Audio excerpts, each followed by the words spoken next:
Hello everyone, Juxtaposition here. Today's video will be entitled The Making of an American Hero. All right, it's part of my Profiles in Courage video series where I'm going to feature a number of people who influenced my life tremendously. Those being five men, four of whom I've personally met and spent time with. Roger DeCoster from Belgium, although he's a U.S. citizen. In our Hunger Game for the last 30 years or so. He's a multiple national champion of Belgium and a five-time world champion of motocross racing, and team manager for Honda, KTM, Suzuki, you name it, he's done it. Dick Bugsy Mann, a double Grand National champion of flat track, 27 different types of motorcycle racing. He's won that championship twice, not once, but twice. He's also won the Daytona 200 motorcycle race on the high banks there in Florida twice. Twice. He won it on a BSA and he came back and won it on a Honda. All right. David Gregg of the Department of Energy, a PhD in chemistry, alumni of Dartmouth University and University of Michigan, and traveling professor at UC Berkeley, and scientist for the Lawrence Livermore Weapons Lab Site 100, Site 200, and the underground facility on Coral Hollow Road, Site 300. So the man has done it all. He also wrote a book, which he self-published, regarding civil defense and the hoax that is the Space Wars project from the Ronald Reagan administration. That earned David Gregg Asshole of the Month status at Hustler magazine. And Michael Chatfield, PhD in economics and accounting. He was a professor that most influenced my life in terms of the CPA business, certified public accountant, auditing, and proper accounting theory and practice. And then today's profile in courage is Greg LeMond, who I have not met, but I followed his career closely, and it's a most extraordinary life. It's a rich life. It's a remarkable life. Greg LeMond is certainly my favorite sporting athlete of all time. Um, Even though, as you know, I have a lot of problems with professional sports that are corporate sponsored. As soon as you bring the corporate money in, you're going to have cheating and no ethics. The ethics go right out the window. And you're also going to have a code of silence because all the corporations of the world are part of a military infrastructure run out of Geneva, Switzerland. And they all cheat and lie and conceal, and they all have a no whistleblowing policy baked into their cakes. All right, so getting back to Greg LeMond, I think one of the most remarkable things about Greg LeMond is that he's a winner and the winner goes to dinner. But as with all five of my profiles in courage, all men experience lots of failure, setback, ridicule, and some humiliation rituals in their careers. And those five men are some of the most successful people. They're the most successful people that I've ever been associated with. They are super winners, but they certainly know how to handle defeat and setbacks. And again, Greg LeMond is a master of the comeback. And the most remarkable thing about Greg LeMond is that he never lost the ability to believe in himself through the darkest times. I want to repeat that because that's the theme of today's video. Greg LeMond never lost the ability to believe in himself through the darkest times.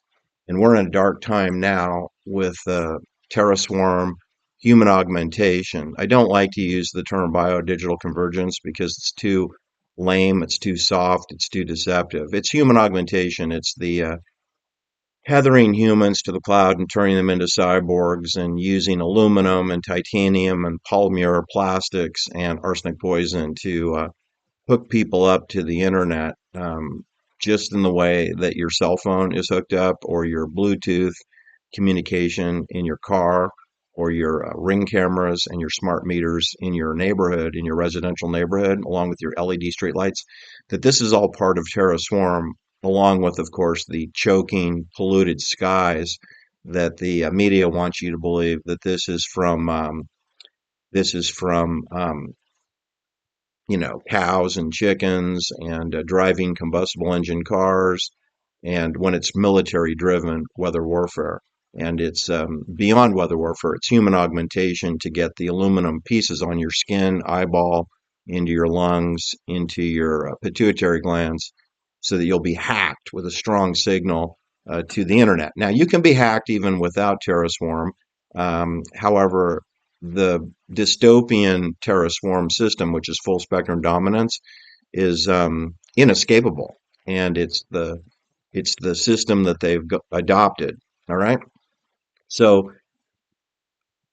Greg LeMond is a hero to me.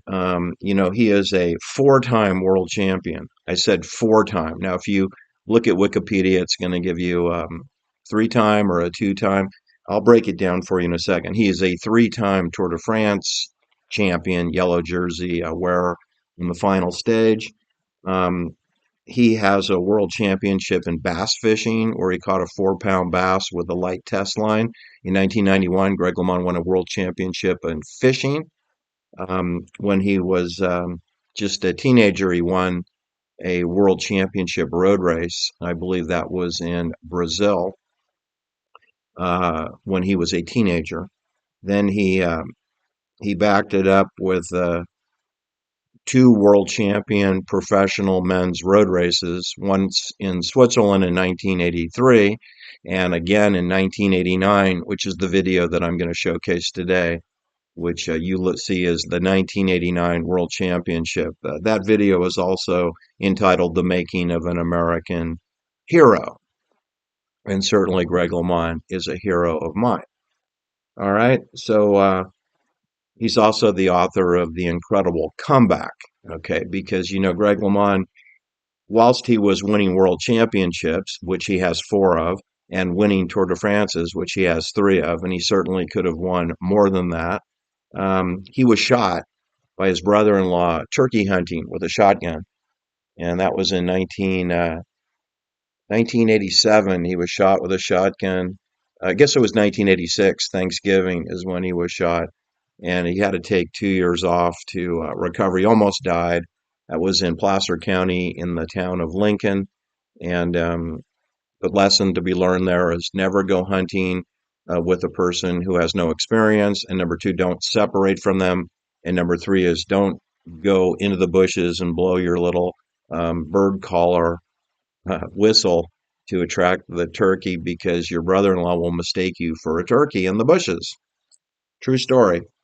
Needless to say, that's spoiled Thanksgiving dinners at the LeMond household for the last 40 years, right? It's in 1986 that happened. So you can imagine he's the number one rated cyclist in the world in 1986. And then next thing you know, he's in UC Davis ICU with gunshot wounds in his heart and lungs. And he still has dozens of pellets in his body today because they couldn't get them all out. All right. In 1989, Greg LeMond was having a difficult beginning to that year. He had a lot of failure. He dropped out of a lot of races. He did the Tour of Italy in May to just test himself to see if he could have the nerve to line up for the 1989 Tour de France. And he finished second in one of the time trials, and that gave him hope. Other than that, he finished with the Geppetto group every day. The Geppetto group is the laughing stocks, the domestiques who do their jobs, and then they go back to the pack so that they won't be disqualified, but then they just take it easy and ride to the finish. And LeMond found himself with a group of people he normally doesn't ever spend time with. But since he's coming back from a gunshot wound, that's where he belonged, with the Geppetto laughing group. Anyway, he lined up for the 1989 Tour de France on July 1st, 1989, with very low expectations of anything. He hoped to distinguish himself somehow in the race by winning a stage or being, in a winning breakaway or finishing up on the leaders. Um, and so he went in with very low to no expectations, if you'll believe that. But of course, this is a very daunting task. It's actually 22 separate races. It's the race runs. If you don't know about Grand Tours, there are three. They are the Tour of Italy, also known as the Giro d'Italia. There's the Tour de France, and there is the Tour of Spain, also known as the Volta di España. Those are the three Grand Tours.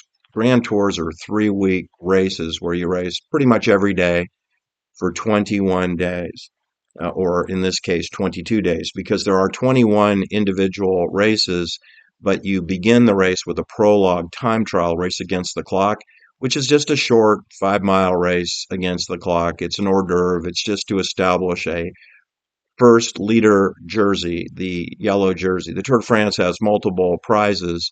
The most prestigious prize is the yellow jersey, which is the overall race leader who wears it every day whilst leading and then wears it on the last day, 21st stage in Paris, finishes in Paris, and you wear the yellow jersey and you are the winner of the Tour de France. You're talking about a race that's 3,285 kilometers long, 2,054 miles. Yeah, they do give you 2 rest days during the 3 weeks. Not that that's enough. And typically the race does finish on the famous Avenue des Champs-Élysées near the Arc de Triomphe and the Concorde de Polence, where Marie Antoinette was beheaded. There's an obelisk that now stands, and the finishing line is approximately 1,000 meters from the obelisk where Louis XVI was beheaded, and Marie Antoinette, and later Maximilien Robespierre were all executed where the obelisk now stands. And the Tour de France almost always, does 10 laps on the Champs-Élysées and goes past the execution site at least 10 times, then finishes in a grand sprint on the cobblestones about 1,000 yards from the obelisk. All right, so you have a man who's fairly insecure in himself because of the shotgun blasts and having no notable successes for 2 years.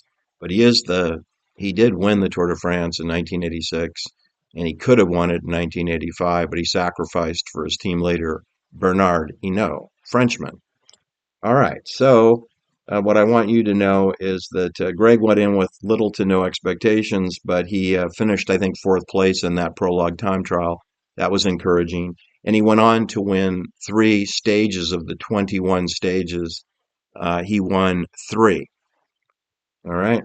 And he won the overall 1989 Tour de France by 8 seconds over the Parisian-born Laurent Fignon. Laurent Fignon had won the Tour de France twice himself in 1982 and 1983. Greg LeMond had won the race once in 1986, then suffered the shotgun blast.